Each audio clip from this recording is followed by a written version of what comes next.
Londrina ganhou um presente de aniversário, de Natal e de Ano Novo, tudo junto. Um presépio, mas não é uma montagem qualquer. O presépio histórico vai ficar numa exposição permanente no museu. É um presépio como todos os outros que a gente conhece. Tem a gruta com o casal Maria e José, os Reis Magos e o Menino Jesus na manjedoura. Aliás, para fazer o bonequinho se mexer de novo, não foi fácil. Esse segundo restauro agora, entre 2013 e 2014, a gente fez toda a verificação, toda a parte mecânica foi refeita, né? A gente trocou alguns motores de algumas maquetes, porque como ele ficou muito tempo parado, esses motores enroscaram, ficaram parados, né? E na primeira restauração que a gente fez lá em 2001, 2002, a gente não tinha feito o movimento do Jesus, da manjedoura, né? E a gente conseguiu, agora em 2014, fazer esse movimento que eu não sei como que o seu Lauro fazia o movimento do Jesus, porque nós tentamos fazer, o Jesus perdeu a cabeça, porque saiu a cabeça do Jesus. Por quê? Por causa do movimento. O movimento é um movimento muito lento e eu não sei como que o seu Lauro fez para que o Jesus levantasse a cabeça e abrisse o olho, né? Aí o que nós fizemos? Nós chegamos a utilizar de 4 a 5 motores para fazer o movimento do Jesus lento. Aí o que a gente conseguiu? De motor de cabeçote, de toca-fita, de toca-CD, a gente conseguiu um motor que gira o prato do micro-ondas. Então o Jesus, ele não está dormindo mais, ele levanta da manjedoura, dá uma levantadinha. Só que ele é meio preguiçoso, ele levanta, você tem que ficar olhando. Uma hora ele vai levantar, uma hora ele vai abaixar. Então o segredo é ter paciência para ver o Jesus levantar. Então esse é uma das coisas que a gente conseguiu fazer. Eu só não entendo como que o seu Lauro fez, porque disse que ele usava um motor, que passava umas polias, umas roldanas, só que a gente não viu, né? E a gente conseguiu, em 2014, fazer o Jesus levantar da manjedoura. Então isso é uma coisa que nós conseguimos. Mas se a gente olha o todo, vê que esse não é um presépio tradicional. É como se fosse uma mini cidade. São quase 20 maquetes, 11 delas com movimento. E mais de 30 peças pequenas. Tem o ferreiro trabalhando, a serraria, os moinhos, o leão que sai da toca. No castelo, o portão abre e fecha. Os patinhos nadando, a noiva que vai e vem. Ideias do alfaiate Lauro Dutra Borges. Era dele, né? Da imaginação dele. E ele falava, eu vou fazer, né? E às vezes as pessoas questionavam, né? Como eu já disse, né? Por quê? Ele dizia, não, é uma coisa que eu criei e acho que tem que ter. Uma pessoa, uma noivinha cumprimentando o público que aparece, né? O presépio foi montado num espaço de 6,40 metros por 1,70, cercado de vidro e não por acaso. Era assim lá no início, quando a alfaiataria Dutra foi aberta em 1951, na rua Sergipe, entre a Mato Grosso e a Duque de Caxias. Era uma tradição. Todo mês de dezembro, o dono montava o presépio nas vitrines, dividindo o espaço com as roupas que fazia. Uma coisa que era dele, né? Ele montou de livre vontade e sempre gostou de montar. Então, o primeiro presépio foi só aquele presépio pequenininho que todo mundo tem, né? A vitrine era bem pequenininha. Isso foi já em 50, né? Em 51 nós casamos. E a sala era bem pequenininha, a vitrine pequena. Então, o primeiro foi assim. Foi bem pequenininho, só aquelas inscrições Feliz Natal, né? Natal chegou e foi assim o primeiro, né? Era um trabalho em família. Todo fim de ano, pai, mãe e as 3 filhas montavam o presépio, que a cada Natal ganhava pelo menos um item a mais. Eu sou a caçula, né? Nós somos em 3 meninas, né? Então o papai designava essa função de ajudar, né, na alfaiataria. E também na época do Natal a gente ajudava no presépio. Então as coisas mais simples, que não trazia nenhum perigo pra gente, o papai designava pra gente, né? Propaganda da loja, tradição para a família, atração da cidade na época. Moradores faziam fila só para ver o presépio do Dutra. Quando às vezes no meio do dia aparecia lá um caminhão, um ônibus cheio de pessoas, não sei de onde, de 1º de Maio, Sertanópolis, esses lugarejos perto, né? Ah, seu Dutra, veio todo esse pessoal para ver o presépio, o senhor dá para dar uma ligadinha, né? Aí ele falava, não tinha como, né? Ligava, aí já via chegando mais gente, aglomerava aquela multidão e não tinha como ele desligar, né? Às vezes ele dava uma desligadinha para esfriar um pouquinho o motor, né? Para também, às vezes, não embramar os fios que ele fazia, né? Que era uma teia, né? E assim, mas a gente fazia tudo com muita... Ele, principalmente, eu também, né? Nunca fui desanimada. A gente sempre fez tudo isso com muita alegria, muita satisfação, né? Que você faz com satisfação, mais da metade Deus ajuda, né? Dos moinhos corria água, mas que após o restauro não foi mantida por causa do risco de algum acidente com os componentes elétricos. Olhando o presépio, a gente se pergunta como o alfaiate fez tudo isso. Desde as peças de marcenaria aos motores elétricos para o movimento das peças. O papai, ele era um homem muito curioso, tanto que ele veio e destemido. Ele veio lá de Vargem Grande do Sul, ele veio sozinho. A família dele toda ficou lá, ele veio sozinho. E veio se aventurar aqui em Londrina. E aqui ele falou, aqui eu vou criar minha alfaiataria. Ele tinha muito objetivo.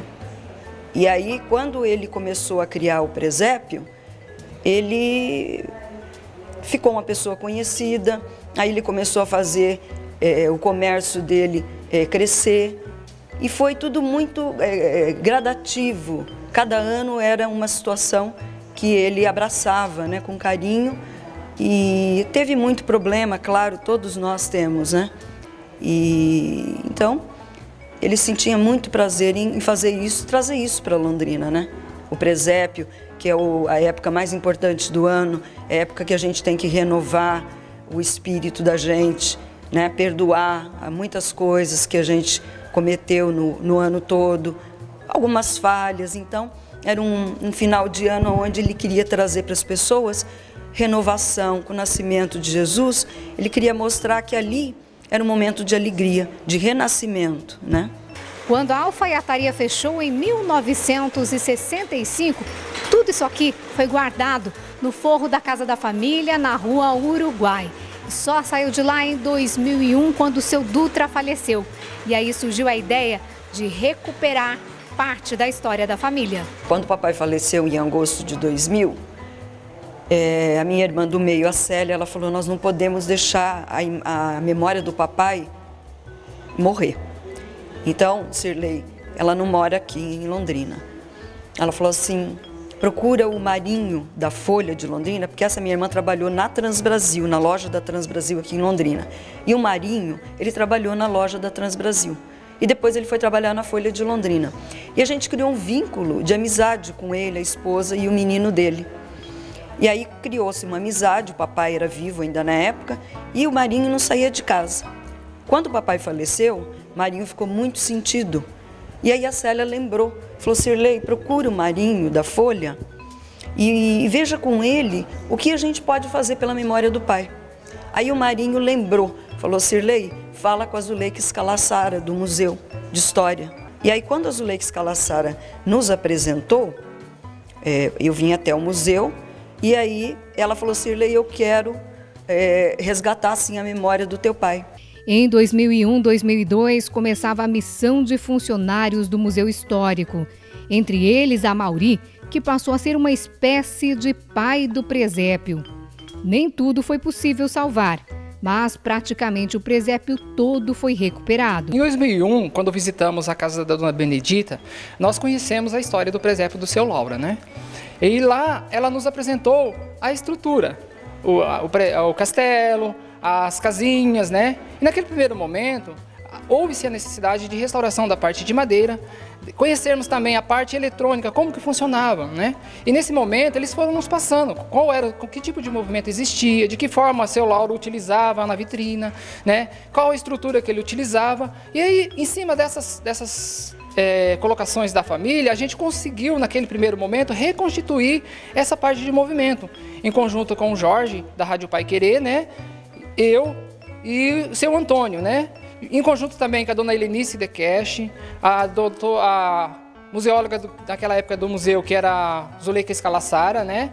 E junto com o secretário de Cultura do município, naquele primeiro momento, fizemos um planejamento de organização de uma exposição, né? Exposições itinerantes foram montadas para divulgar o presépio do Dutra.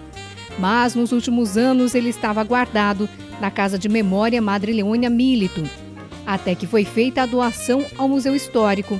E aí, em 2013, começou o planejamento para essa montagem. Um trabalho a várias mãos e depois 35 dias só para o novo restauro. Esse segundo restauro agora, entre 2013 e 2014, a gente fez toda a verificação, toda a parte mecânica foi refeita, né? A gente trocou alguns motores de algumas maquetes, porque como ele ficou muito tempo parado, esses motores enroscaram. Já se sabia que seria uma exposição permanente no museu. O local também não foi escolhido por acaso. O túnel que ligava a antiga estação ferroviária à rodoviária da época. Túnel, quando a gente lembra túnel, túnel da memória, né? Túnel da memória é onde está a história do museu. Aqui nesse túnel, depois que ele foi fechado, aqui está a memória histórica desse prédio. Então, a constituição da estação ferroviária está fazendo parte dessa estrutura que já existe aqui, que é a história do nosso prédio, que é a história da cidade, né? Então, constituir e agregar mais valor historicamente e as pessoas conhecerem esse túnel e saber que o túnel aqui é um túnel da memória. E essa memória tem que ser revivida, renascida e estar presente no coração dos londrinenses, né? Que eu acho muito importante. Gostei demais, eu imaginei ele lá onde ele está, se ele não gostou, né? Ele está lá batendo palma. Então a gente lembra assim com saudade, né? Claro, quem não tem, né? Saudade de uma pessoa, de um ente querido, como ele foi uma pessoa importante na minha vida, né? Eu fiquei casada, faltou uns 3, 4 meses para nós fazer as bodas de ouro quando ele faleceu, né? Esses 14 anos que ele faleceu. Nessa nova montagem, o presépio, para não fugir da tradição dos Dutra, ganhou mais peças. Um trem que circula em volta da mini-cidade. E a parte mais difícil, maquetes que representam os atuais Museu Histórico e de Artes entre a Praça Rocha Pombo. Então, a ideia de fazer essa cenografia da Rua Sergipe através das imagens, através do Museu Histórico, do Museu de Arte, é um pouco também, a gente está resgatando um pouco dessa nostalgia da estação ferroviária, coisa que o Museu Histórico ainda não tem, que a gente planeja futuramente fazer uma maquete de ferromodelismo que contenha esse pátio ferroviário do Museu Histórico. Então, uma forma de estar homenageando Londrina nos seus 80 anos, né? E estar contextualizando historicamente o trem, né? Porque muitas pessoas, muitas crianças de hoje não conhecem esses trens, não sabem como eles se movimentavam. Então, para a gente é gratificante ver o olhar da criança olhando esse passado que ele não conheceu e através do ferromodelismo a gente consegue resgatar essa estrutura, consegue resgatar essa memória das crianças, né? O presépio, que faz parte da história da família, faz parte também da história da cidade. Por isso, um presente especial para os 80 anos de Londrina.